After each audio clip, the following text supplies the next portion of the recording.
This podcast is supported by FX's English Teacher. Last year's critically acclaimed series returns to follow Evan, Gwen, and Marky as they vie for their students' divided attention.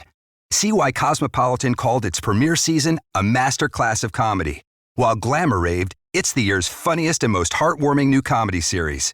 FX's English Teacher. All new Thursdays on FX. All episodes now streaming on Hulu. For a limited time at McDonald's, get a Big Mac Extra Value Meal for $8. That means 2 all-beef patties, special sauce, lettuce, cheese, pickles, onions on a sesame seed bun, and medium fries, and a drink. We may need to change that jingle. Prices and participation may vary.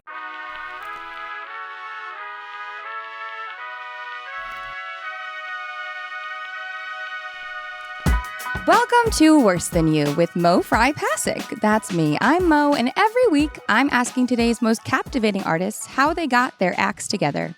This show isn't about their best or most famous work. It's about the work that means the most to them, their creative process, and why they make their art.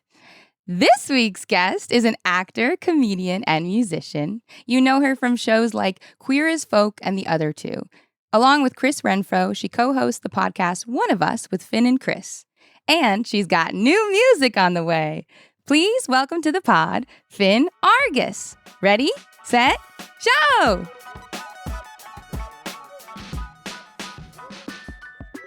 Hello. Hi. Hello, my dear friend. How are you? I'm good this morning.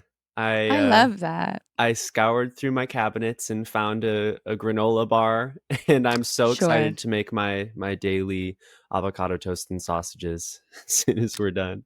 Do you make it daily? Yeah, I'm so routine oriented. I eat the same things every day.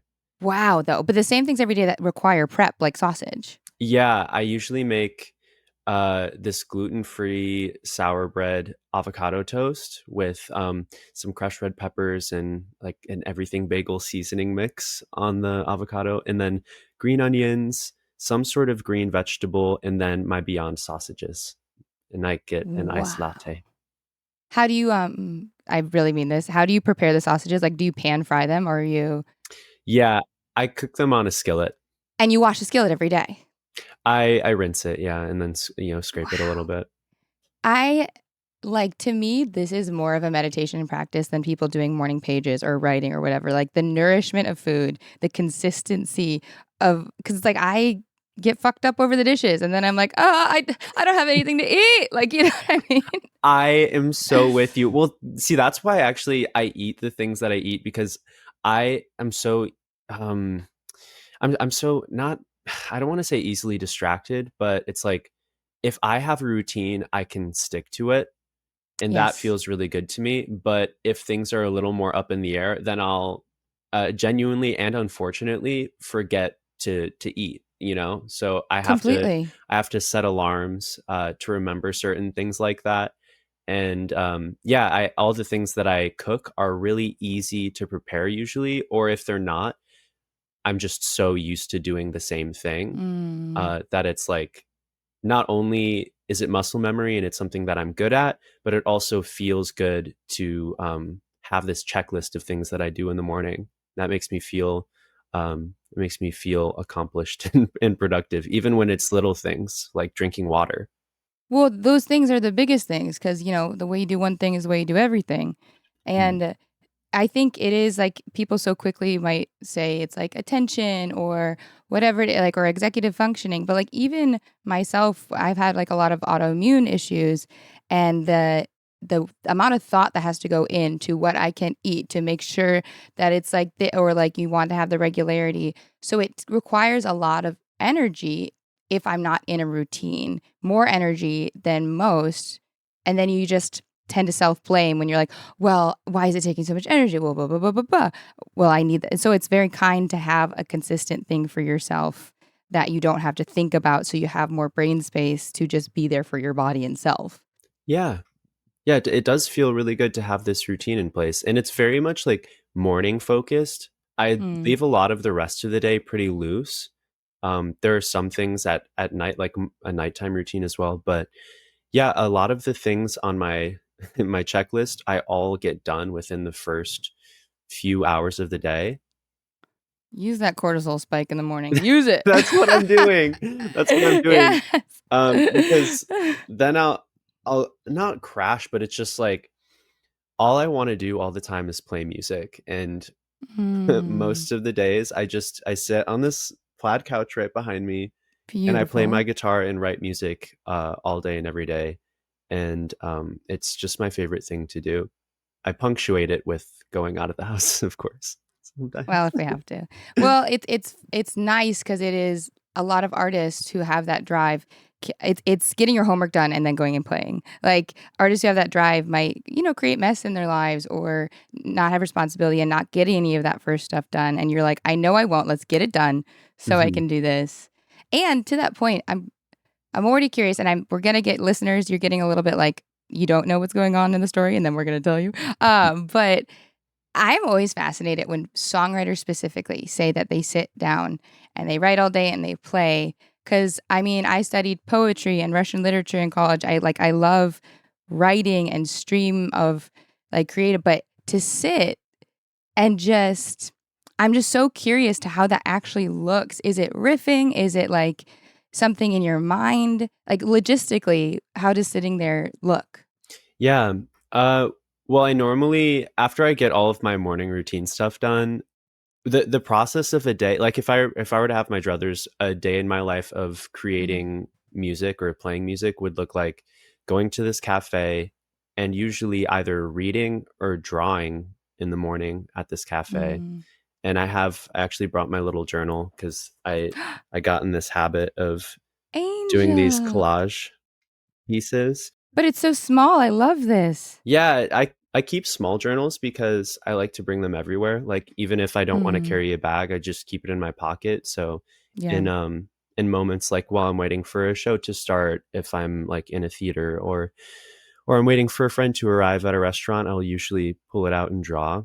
And it's a nice way for me to sort of stay in the habit of creating something. But I really like to do it in the mornings because also with drawing, I it's not something that I've done a long time. It's pretty new Mm. to me. Like within the last couple of years, I started drawing, and I did it because I was struggling to stay inspired with music, Mm. or also I think at the time when I really got into it, I didn't have access to the instruments that To express. I would have wanted to like play or like write on. So I just had this little journal and I needed some creative outlet. And it was really nice because at the time I would have said that I was bad at drawing.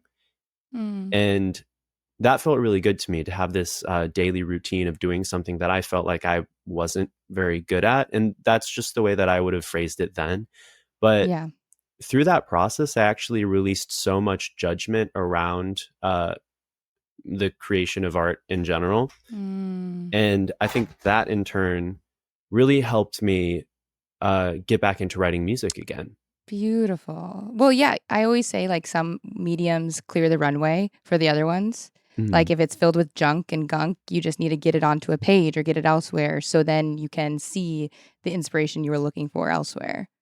Yeah. Yeah. And that's where I found it through drawing and through Mm. drag at that point in my life.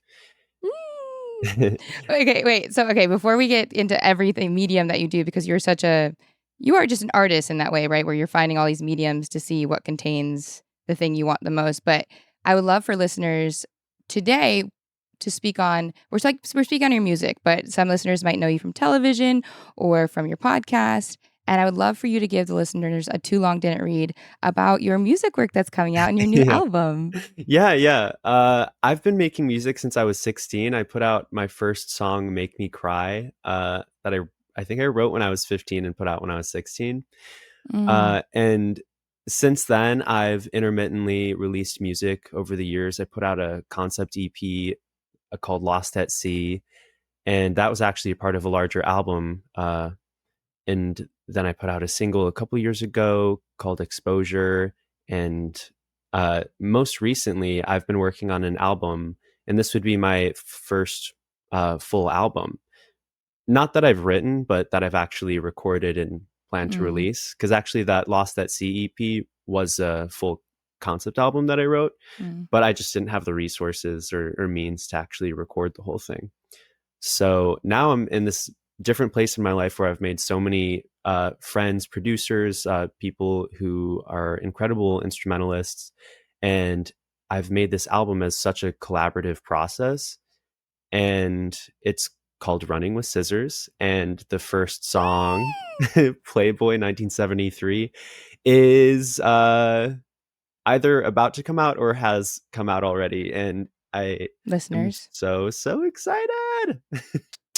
Okay, well, we're already off to the races because we can talk about your process, but I'd also just like to talk about your artistry in identity, in self, in abstraction, because Running with Scissors is already beautiful because you have these collages.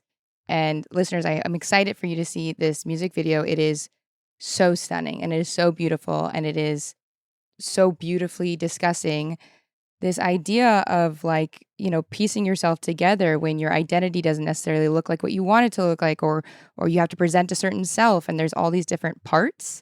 And even starting there, like when you're approaching a concept like this, is that something you've decided to show this part or you're discovering through the music? Uh, it's yeah, which came first? It's hard to say. I write music all the time, and it is very confessional and personal. It kind of feels like my diary in a lot of ways. Mm, And I think for that reason, I've taken so much time in between each body of music I release. It feels so personal, and I always want to make sure that I maintain that as a safe outlet that isn't impacted by the expectations of industry, mm, or even an audience. That being said, music means so much to me, and I don't even mean just my own, just in general. It has always been my safe space, and I listen to music constantly. I'm always finding new artists and listening to the ones that have impacted me the most throughout my life. And being a part of that conversation on like the listening end is so rewarding for me. And I'm so thankful for the people who are like brave enough to be willing to put that out there. And so for me, I think it's like this push and pull where I really do want to be on both sides of that conversation. And I think the music that I write is so explicitly queer because it's just about my life. It mm, wasn't a specific choice necessarily to say, oh, I'm going to start writing queer music in order to connect with a specific audience. It really is just like this is an outpouring of my heart, and I mm, didn't have any expectations when I was writing this music. It was a way for me to process my own feelings and my own identity. And that tends to be the music that I connect with the most. So, my hope really, not that I'm getting into this place where it feels more a reality that strangers will listen to this, or like mm. even friends who may not know that that music is my favorite or like main creative outlet. I Yeah. I hope that this is an opportunity to connect deeper with people in the way that has always meant the most to me, which is through music. Mhm. That's always been my safe space on either end, whether it's like writing or listening. That's heavenly, and it reminds me of, I always botch it, but David Bowie in an interview, someone was like, "You're a musician," and he was very adamant. He was like, "No, I'm not. I'm an artist." And they were like, "Yeah, but you're a musician." He goes, "No, that's what I'm most successful for." Mm, And it's not where he found his, creative themes most resonant. And his was maybe more resonant in, like, drag and identity. And yeah. so it is interesting that dance between perception, also helping folks with your work and your own experiences, and just no perception, right? Like not caring and just doing what you want to do. It's such a dance between all the desires that you have that are human and also capitalist. You know what I mean? Yeah, it's a tough balance to find. And I think that's why I have so many different creative outlets. Mm, Like David Bowie, there is like his artistic expression through identity, through acting, performance art, and then also music. Like I've always found him really inspiring as an artist. yeah. And I think especially at a time where I was starting to have fun and explore my own gender as this like as I knew him, like this music icon, I found him really inspiring. So I started doing shows where when I was still doing like concerts all the time, I Did was you like really? putting on makeup, and that was, Yes. I remember I did a Halloween show where I dressed up as David Bowie with the what is it, Aladdin Sane lightning bolt. Wow. Did you really? I Yeah, love yeah. this. No wonder. There's so much commonality between you two. Like Yeah. that makes so much sense to me. Yeah, and the funny thing is, like, I've never really like, I do like some of his music. I don't love a Oh, lot. can I tell you? I'm the exact people laugh because I'm pretty obsessed with him. And they're like, what's your favorite song? I'm like, I've listened to like 6 of them. I don't really care. That's none of my business. It's just really It's none of not. my business. I love his art. I love his paintings. I love his drag. I love like the way he moved through the world. Again, I always, you have to acknowledge any sort of harm done at a time or, 10 years of only chili peppers and milk, I'm sure didn't make for an easy person to work with. I'm sure. I'm sure. Um, But it is that model that somebody chose to, dance with and gave you permission, right? To start wearing yeah. makeup, or all these different mini little things. Yeah, that was just my first foray into that idea of like performance through gender, like Mm. coupled with music. So I mean, of course he wasn't the first and wasn't the last, but that was just my first like stepping stone.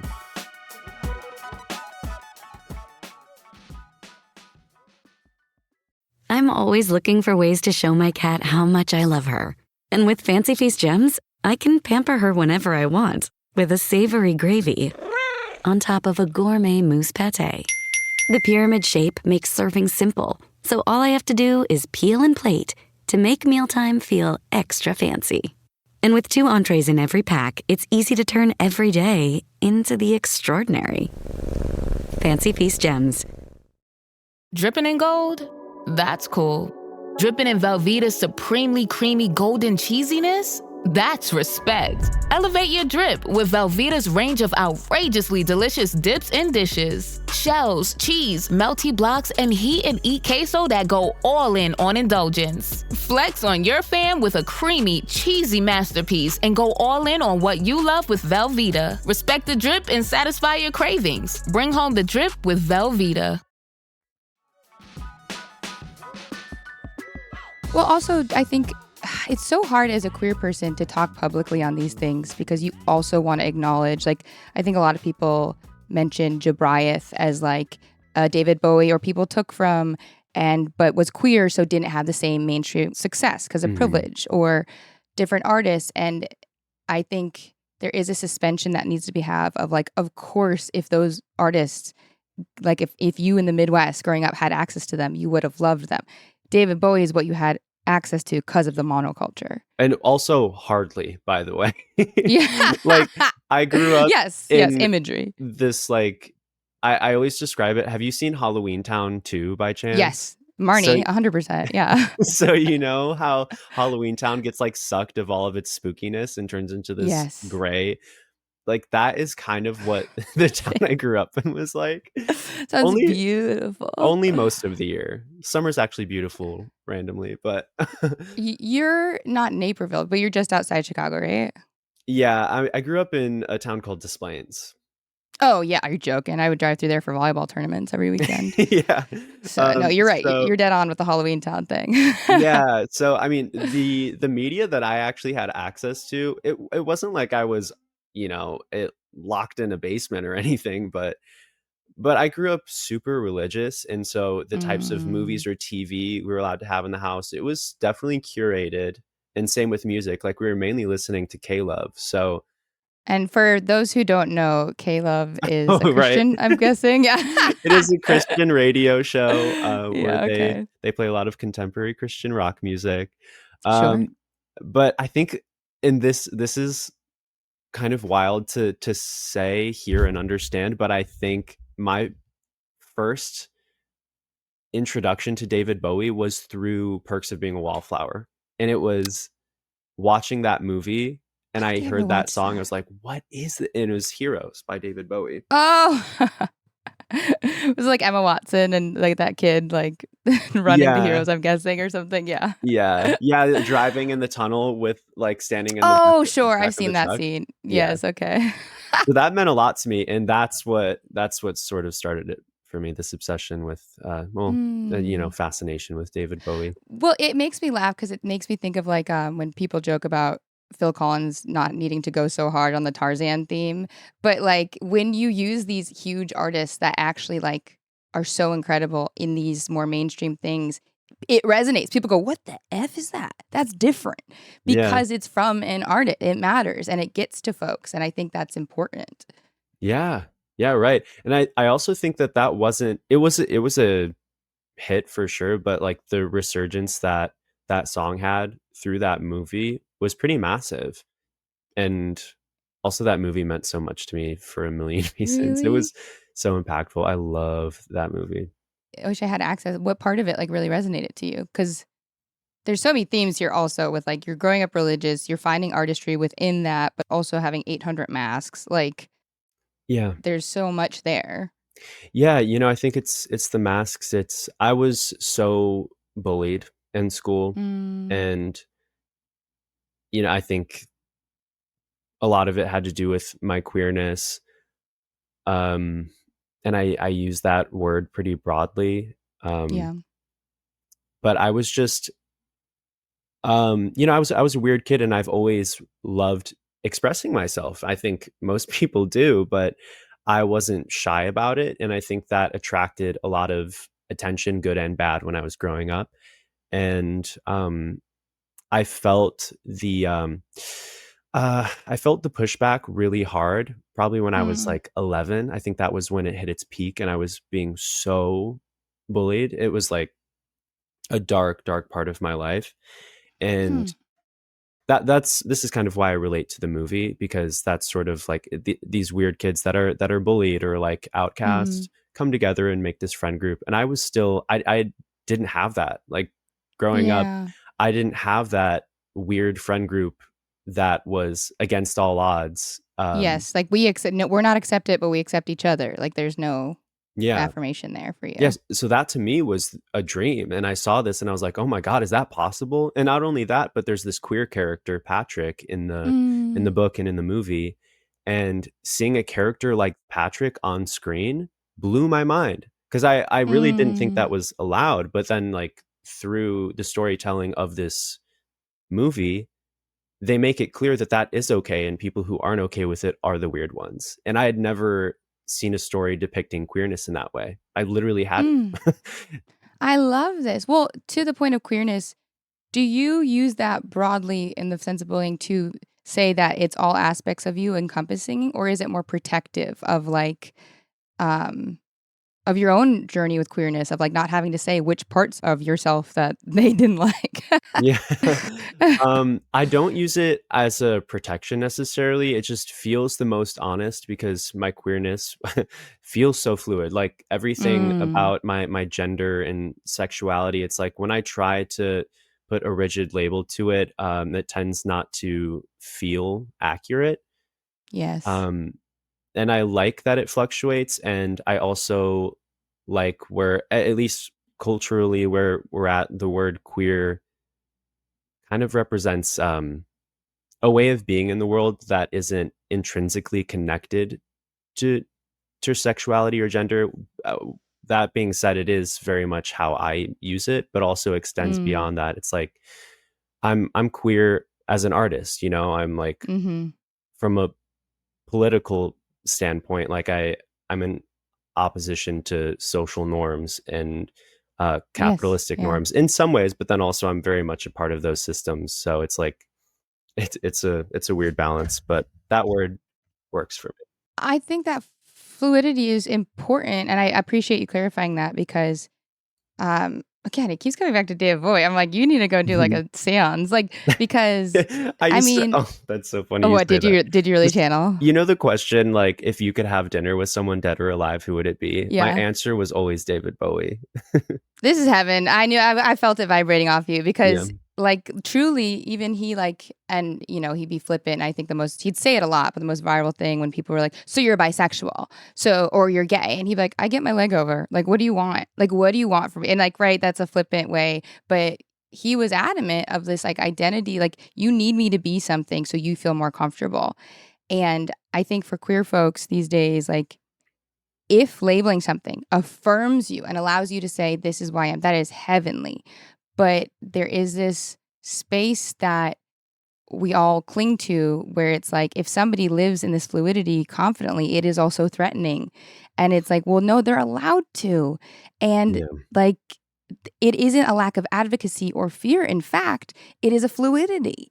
And Mhm. so it's such a nuanced advocacy that, you do have to have it be represented in your work. It has to be lived. It can't necessarily be spoken to.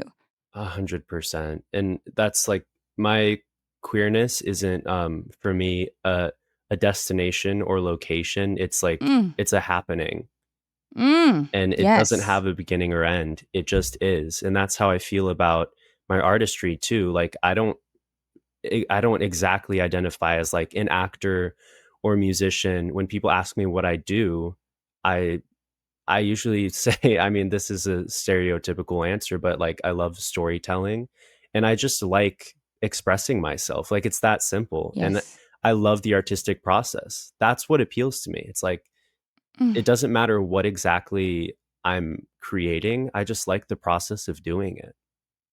It's heaven. And I laugh because you and I both, have comedy bones. And I know you came later to the comedy game, but we get to hear ourselves be like, I'm an artist. And we sound like that sort of pedantic, antagonistic person of like, I'm not like you. And it's like, no, I am an artist. Are you asking what I make money doing? Are you asking this?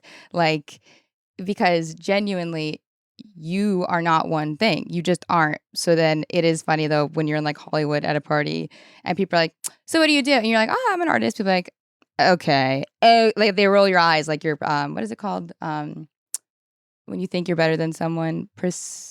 Oh, wait, I lost it. Pretentious. Pretentious. Wait. I was thinking But prestigious. I was Okay, too. yes, Prestige, David potential. Bowie. Okay. Yeah.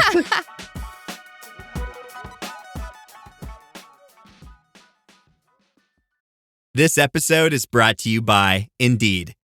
When your computer breaks, you don't wait for it to magically start working again. You fix the problem. So why wait to hire the people your company desperately needs? Use Indeed's sponsored jobs to hire top talent fast. And even better, you only pay for results. There's no need to wait. Speed up your hiring with a $75 sponsored job credit at Indeed.com/podcast. Terms and conditions apply. This episode is brought to you by Nespresso and Samra Origins by the Weekend Coffee Collection. Introducing Samra Origins. My collaboration with Nespresso is a connection to my roots, to my mother, Samra. Coffee that hits the right notes. It transports you. Crafted with unique notes and bold soaring flavors. Experience a taste that moves you. Nespresso and Samra Origins. Discover more at Nespresso.com. Because there's so many things I want to broach with your work and these themes of like how you approach queerness. But one of the things I like most about just what I've seen of your work, like when I first saw you, it was the other two. And I was so obsessed because there's so many comedies I watch and everyone's like playing at a thing, but your character is so like delusional actor, and it was like someone who knew the assignment without being the thing. It was like so heavenly to watch. And I didn't expect to. I cried watching your Playboy music video. Hmm. The thing that made me cry in your video was your initial costume, because I'll cry again. Finn, and for viewers, you got to watch this video, because one of the things when you're imagining all these parts of yourself and collaging, you're in these like white socks and like just like a tank top and your jean shorts. And it's like, it is a little kid in a bedroom, not wearing the Hollywood gown, and it's like, oh, it's so childlike. The socks on, especially going down the stairs. It's like, oh, when you crave so badly to be something you're not, and you're still just in your little like dingy, yours weren't dingy, but just socks in your bedroom dancing and daydreaming. It was so childlike and vulnerable. And I guess I'm just like a long compliment or what you want to speak to in that, but it was a really beautiful quality. Thank you. That song was written from is kind of it's a reflection on how it felt to dream about who I could become when I was a kid. And I think for You did it. for a lot of queer people, or for this song in particular, it's about how I relate to femininity and womanhood and manhood for that matter. And when I was a kid, I had these dreams that didn't feel far off. Mm, It felt like it was just a step away, a page turn away. It felt like I was reading an exciting book, and that was the moment when people pounced and told me that my dream couldn't be true. And when it not, feels so close. yeah. And I was like, well, that just couldn't possibly be true. What do you Mm. mean? Like, I can see it right there. Yeah, why What's not? It's so childlike. Who what's says? what's the problem? This is Yeah. fun. This is Why not me? expression. And a lot of these lines are based on reality, you know, like I think in the second verse the lyrics are, I wished on my rabbit's paw, I wanted to be a princess, went down to the basement and found a costume in a chest. Mm. Um, there was this Cinderella costume that my sister had that was in this trunk in the basement, and it's where we kept all of our costumes. We were a very costumey house. But I would wear that Cinderella dress all the time until I hit a certain point where my parents told me I couldn't. Mm. Like, they noticed, or maybe I hit a certain age and were like, okay, Yeah. this isn't funny anymore. This isn't cute. Mm. We don't know what exactly this This means to is, you, so we're just yeah. going to remove it. And I found that to be so confusing. Uh, I really I couldn't even fathom what the problem was. I'm like, I didn't was I Because you did I don't do have something their wrong? projections or conditions. You're like, I am just living. What are you talking Yeah. about? There's this beautiful piece of fabric with glitter all over it, and it makes me Mm. feel magical. What's the problem? And and I didn't understand. And see, that's the disorienting thing about growing up, uh, like being who I am and growing up in the environment I did. And I think so many people can relate to this, but it's a disorienting process when you don't actually know what the problem is. So then as a child, I'm starting to try to point to the things that I think it might be, since people aren't being clear with me. And then Mhm. even at the point when people are, it still doesn't make sense. And it never does, because it doesn't make sense. Because yeah, and then you internalize it because it's the only way you can control anything. Because you're like, well, I Yeah. guess it has to be about me because everyone else is uncontrollable.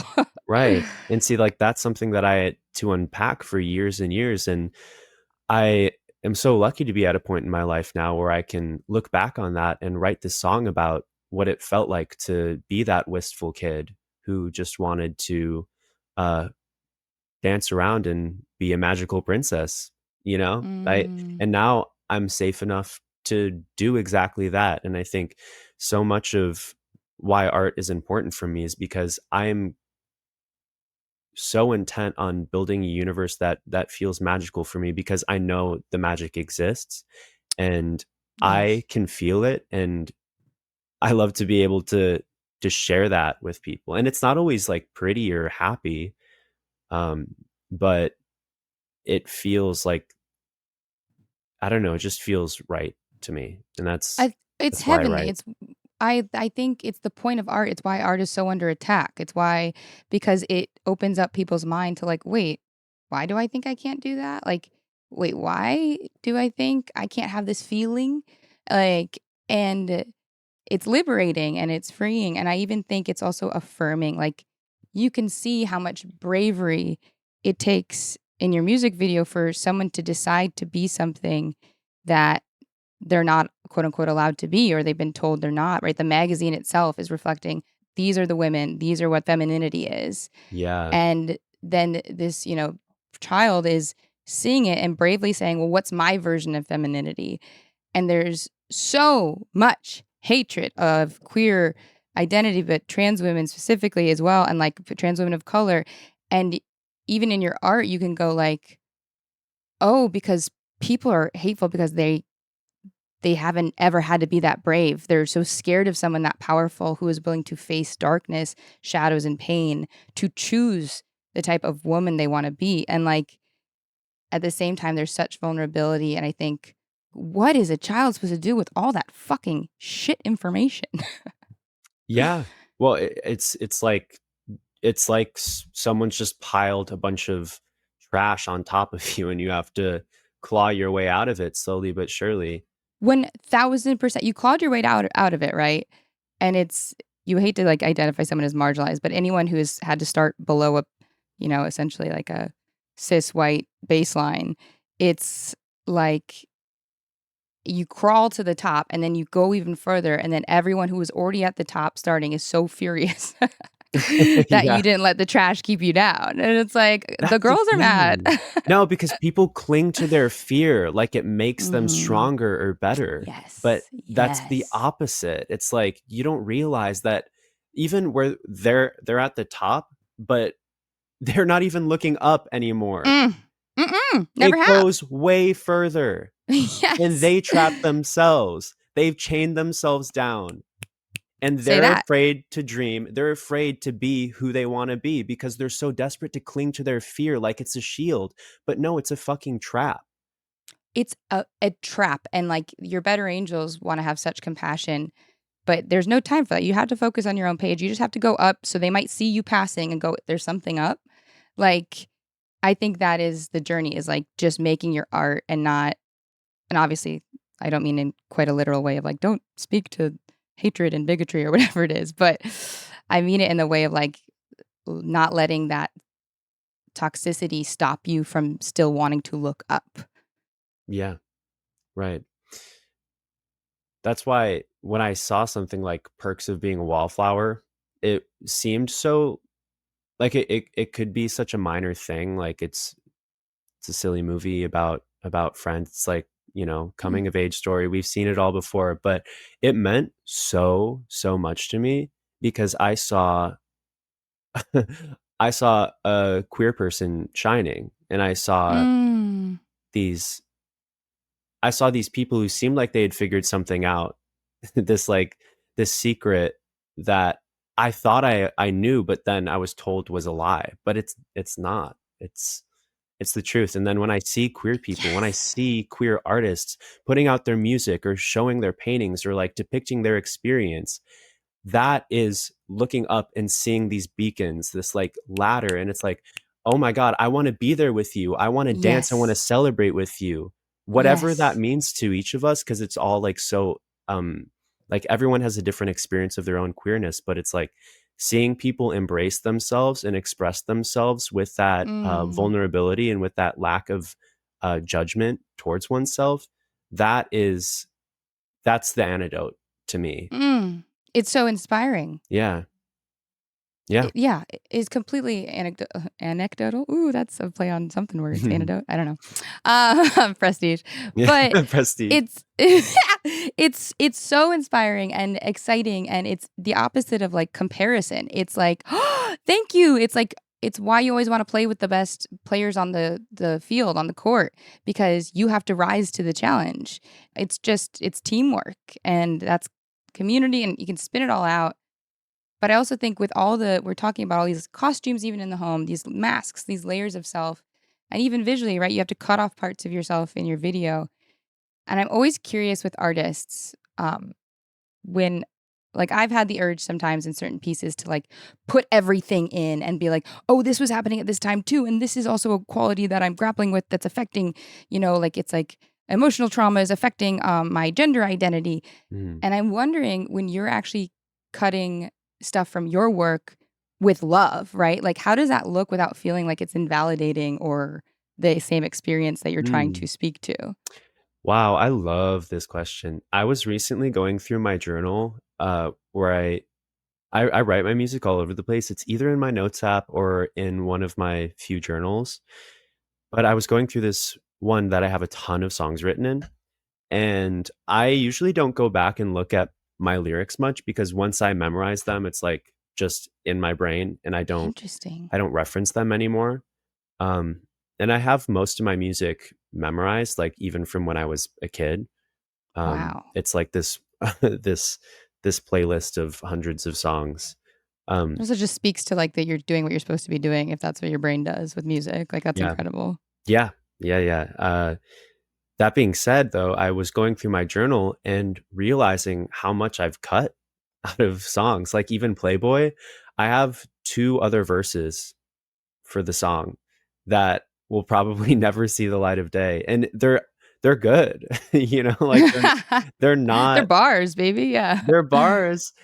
However, I feel like um there is this impulse to get every part of a story out when I'm writing a song. Mhm. But then sometimes I have to take a step back and think, has the story been told? And are these other things that I'm trying to make like abundantly clear with these like Mm. third and fourth verses? Is it already kind of there? Like there's so much that happens outside of the literal when we're appreciating art, when we're listening to a Mm. song. There are worlds that listeners create in their mind, and it could be personal, it could be fantastical, but people go on journeys and create totally new ways of relating or building the story of a song or of a painting or of a TV show or a movie. Mm. Like we add ourselves to the story. And at least that's how I appreciate art. It's like my heart, my mind, I'm seeing this art through my own lens and feeling my own body's feelings around this piece of art. Mm. So I like to sometimes leave that space. Um, and I wouldn't say that my songs are vague. I think they're very confessional and still like literal a lot of the time. But No, even the one where you're sitting on the couch, like wondering if you can, like, like I forget the titles. I'm sorry, but like mhm, you done enough to like be able to move or like it's so personal. yeah. Like you're visually there with you.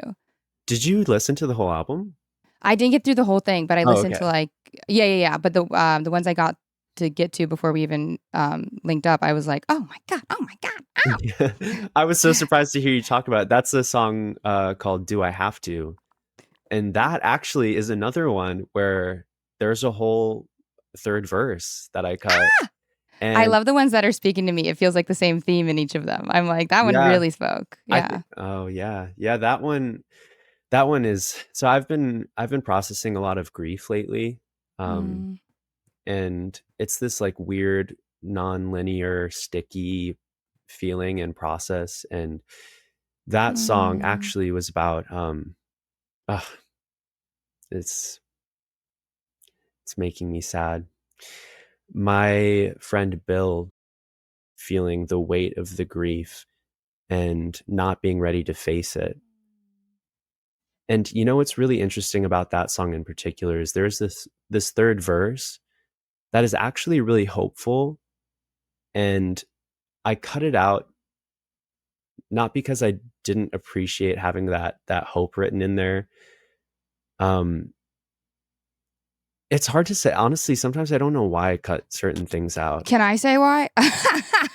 Yeah, yeah, I yeah, like please, well, first of all, please. thank you for sharing and thank Bill for this life experience. And that's so heartbreaking. I'm sorry, but I'm grateful you're experiencing the pain and feeling it because to me, grief people are so scared of and so uncomfortable with. It is so bypassed. And I don't care if people lose people, a lot of people don't grieve. And so the fact that you intuitively are understanding that it's like an alchemical process of like having to grieve, to feel, to wonder, like, do I have to avoid it? But you're inherently, if you're getting rid of that hope, you're inherently not avoiding it, right? You're saying this is what it is. It is simply grief.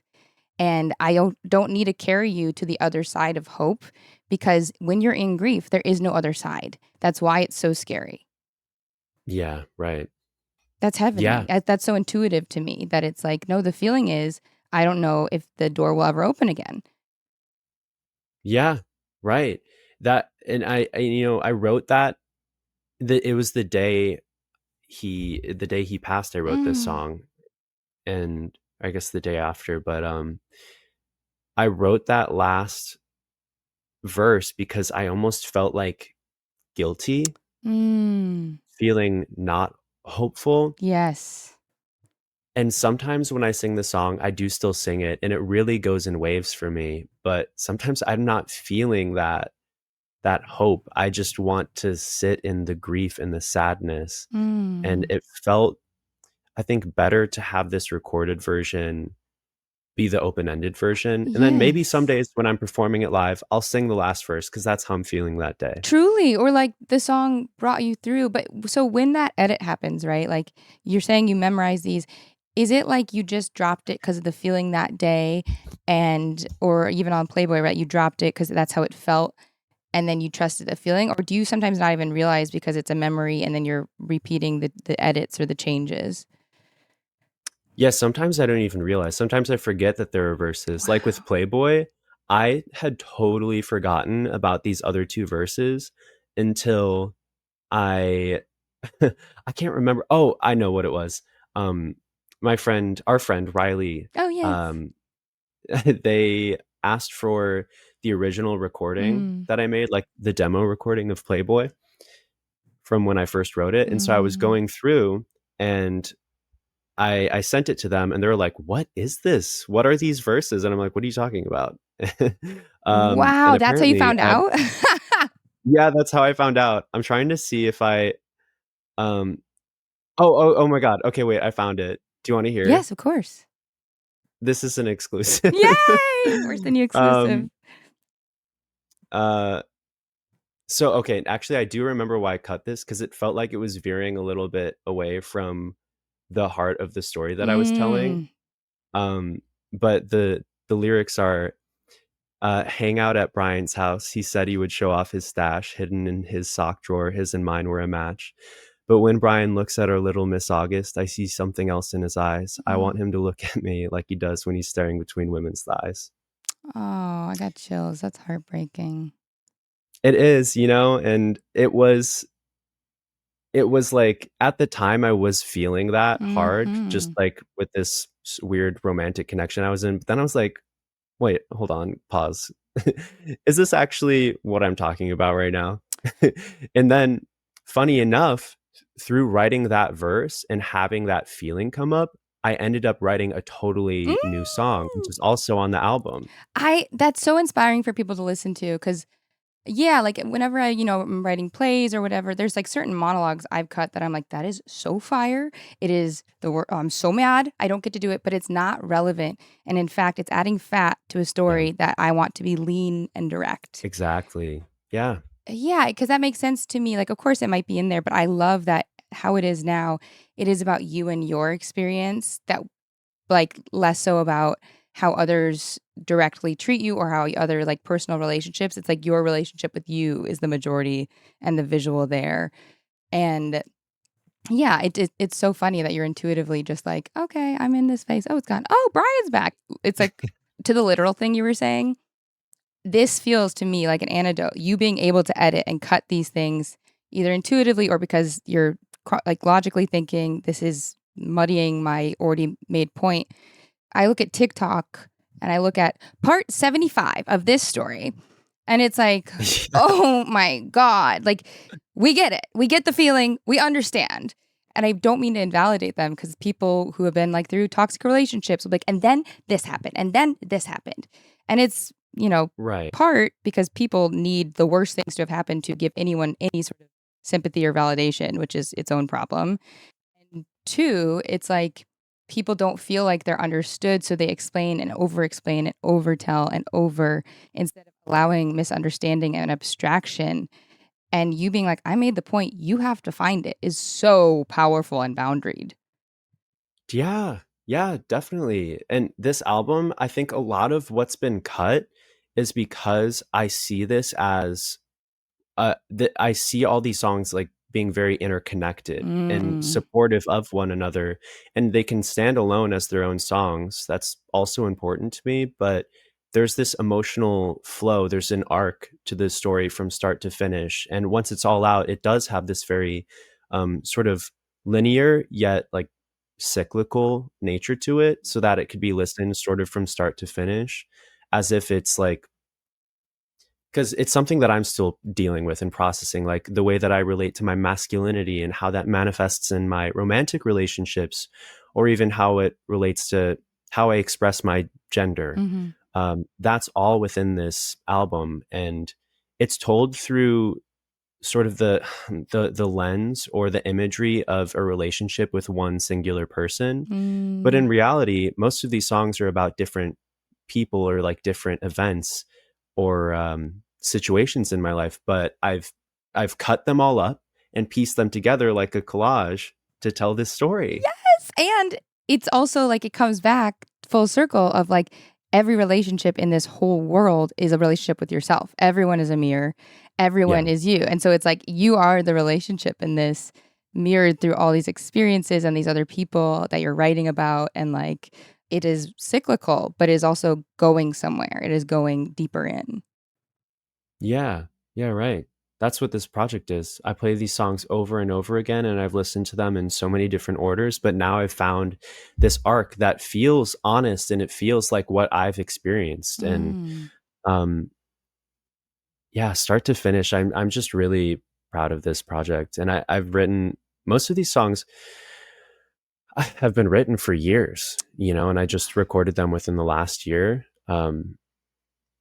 But it means so much to me. And this imagery of a collage, like, I don't know, there's something about that feels really exciting and healing to me. Like, I don't feel like this perfectly I, what am I trying to say here? Like, I don't feel like I've grown perfectly into exactly who I was always meant to become, like, and that's like, I have that feeling comes up sometimes, but what I really feel like is I sort of feel like this weird creature that has been pieced together throughout all of my experiences. Hmm. And it might not look exactly how I thought, but it is my favorite way to be because it's exactly who I am.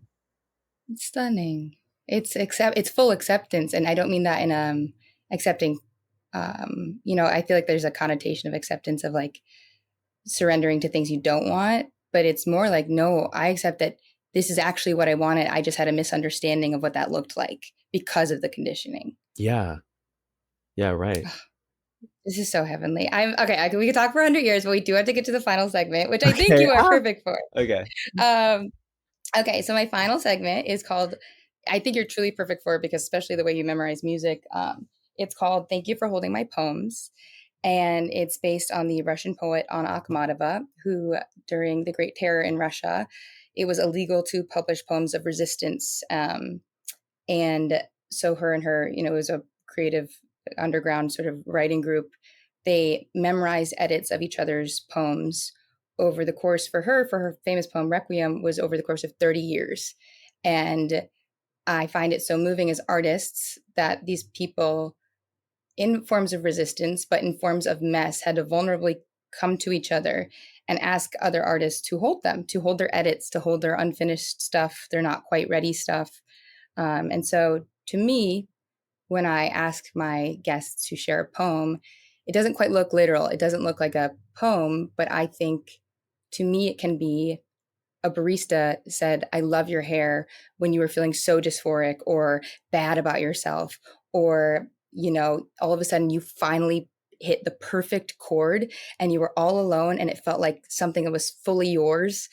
And so those to me are poems because they are these abstract mess moments that we can hold each other in that are small but mean the world, a la your sausage and the avocado toast. So I would love for you, whatever comes to mind, to share your poem with us, and we'll hold it, or a poem that's been held for you.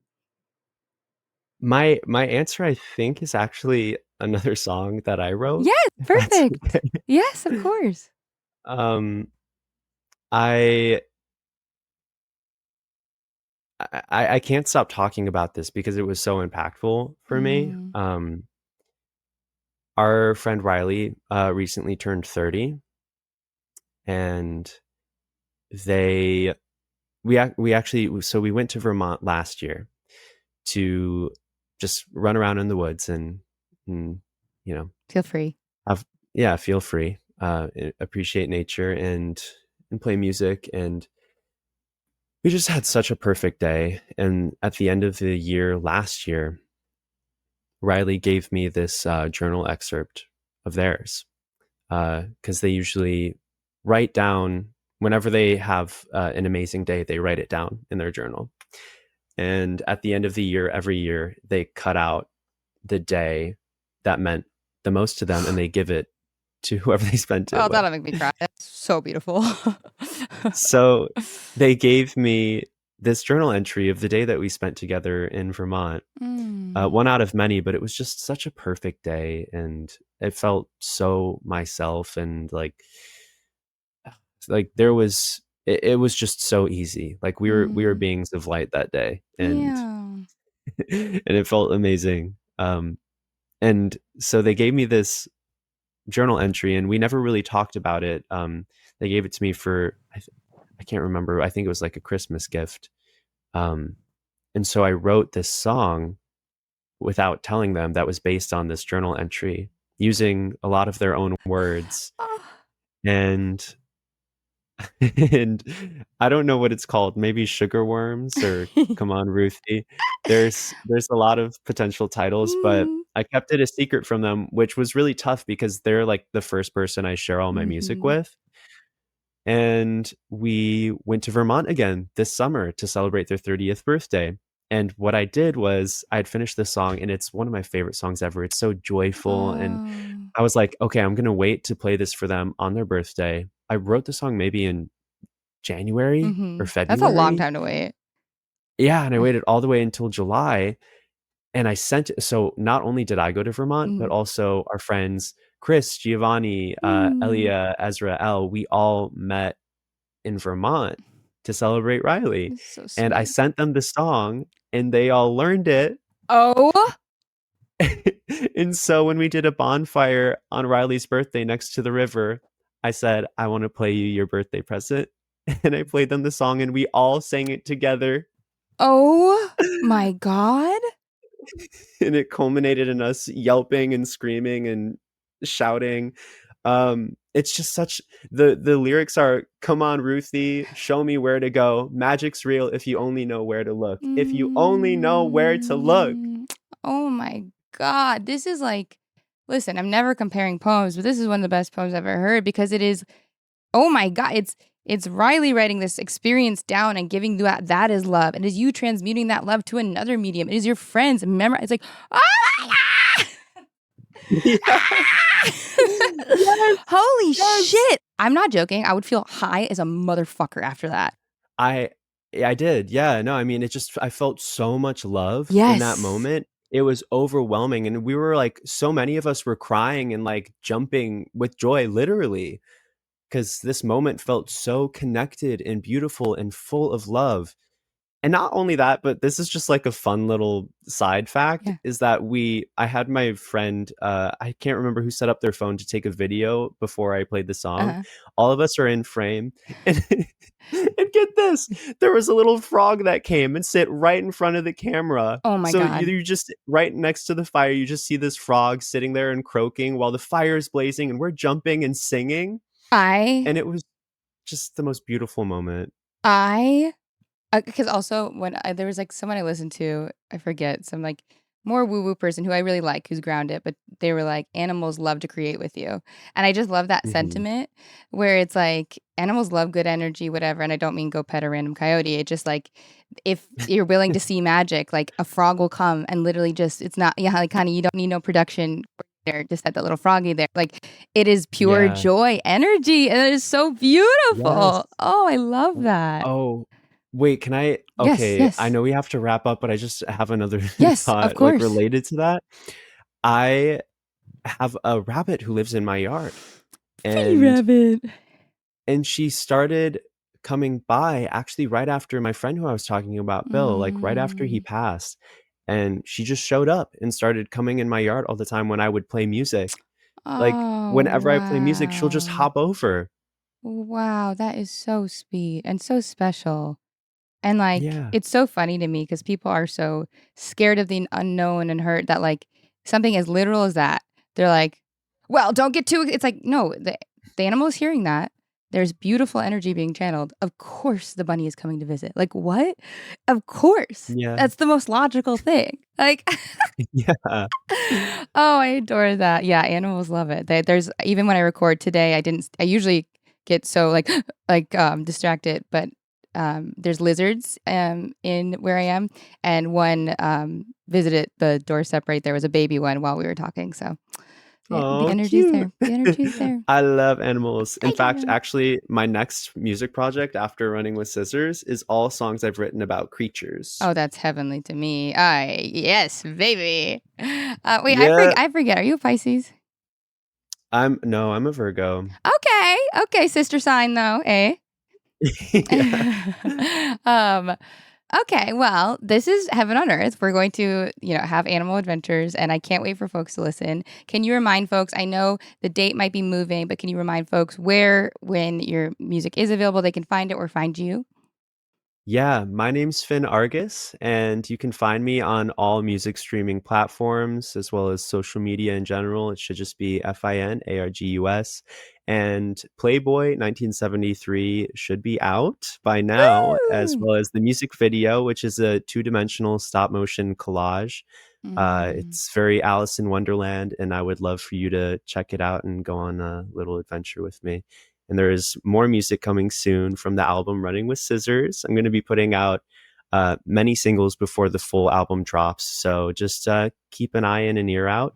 And I love you so much. Thank you for having me, Mo. I love you. And I end every episode with giving the listeners and you a compliment. And please know I don't think of adjectives as gendered. And I say to everyone and yourself, and I mean it from the bottom of my heart, oh my God, you're so pretty. Thank You you. are. Thank you for being here. This was so heavenly. This has been so much fun. I could talk about this with you forever. Worse Than You with Mo Fry Pasick is hosted by me, Mo Fry Pasick. You can learn more about this week's guest and the Worse Than You team by checking out the show and episode copy. Worse Than You with Mo Fry Pasick is executive produced by Erica Ghetto, Mariah Gossett, and Lauren Mandel for Good Get and Disco Nap Productions. Oh my God, you're so pretty.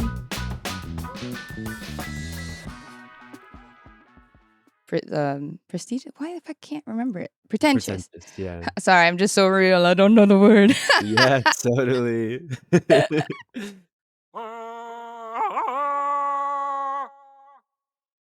Now that's a good get, baby. That's a good get.